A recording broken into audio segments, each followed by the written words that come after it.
No authentic hadith is in Bukhari and Muslim about Al-Mahdi specifically, but there is an indication. The rest of the hadiths are dispersed throughout the other books of hadith, and they are called mutawatir, which means that they have come from different angles of narrations, which means the scholars accept them as authentic, all of them. Some of them are weak and some of them are made up. But here are the ones that are authentic, inshallah. That Al-Mahdi means the guided one. His name is Muhammad, son of Abdullah. His father's name is Abdullah, his name is the same name as Muhammad sallallahu alaihi wasallam. The Prophet, peace be upon him, said, his name is like my name, and his father's name is like my father's name. From the Prophet's direct lineage, he is from the lineage of Fatima radiallahu anha and Ali radiallahu anhu. And he will emerge towards the end of time. He will fill the world with justice, just as it was filled with injustice and oppression. And he will rule as the Khalifa for 7 years or 8 years, according to different narrations of hadiths, at 7 or 8 years.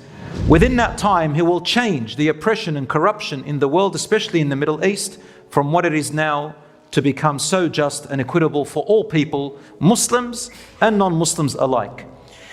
And Rasulullah said, he will rule as Khalifa for 7 to 8 years, and there will be lots of vegetation that will grow and plant growth.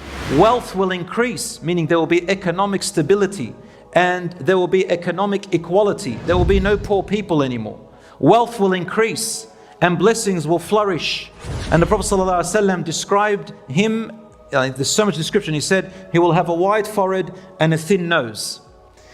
And he will break the cross and kill the pig and abolish the jizya, the tax system, because there will be no more poor people enough to receive it. Meaning non-Muslims will no longer pay the tax, because there will be no more poor people to receive it, and the Muslim empire will no longer need any economic help. So no more need for the jizya even from the non-Muslims. Brothers and sisters, there's a lot of packed information there. Al-Mahdi will break the cross. What does that mean? It doesn't mean literally that he breaks the cross, because there are thousands and millions of crosses. Will he break every single cross? No.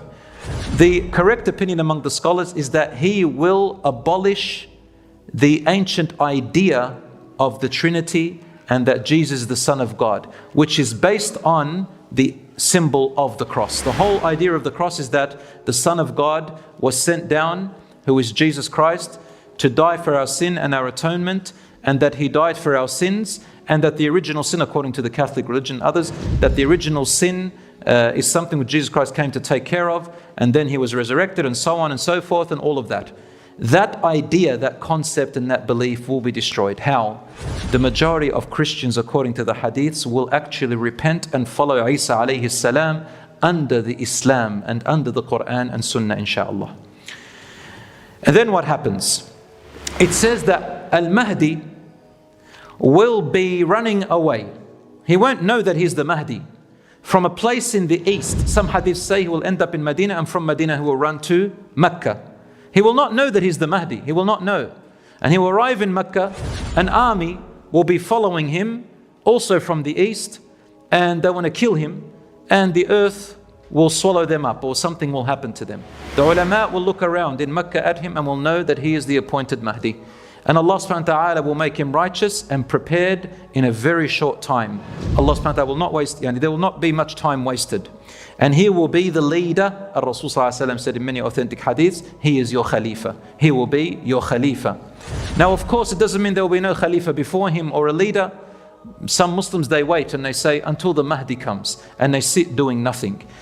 Brothers and sisters, this is weak, and this is laziness, and this is giving in to miraculous divinity. A Muslim does not think like that. We don't sit there waiting for God to take care of things. No, you have to do your part. And Allah subhanahu wa ta'ala did not tell you to wait for the Mahdi. Al-Mahdi is not even mentioned in the Quran. The Dajjal is not mentioned in the Quran. And the scholars who I asked about this, big scholars, major scholars, they told me the reason it's not mentioned in the Quran is because Allah subhanahu wa ta'ala does not want us to focus on it. The Ummah should not focus on waiting for the Mahdi and waiting for the Dajjal and Isa alayhi salam. Because the Quran addresses what we need to do now universally. And right now, forget about the Mahdi, forget about Isa alayhi salam, forget about the Dajjal.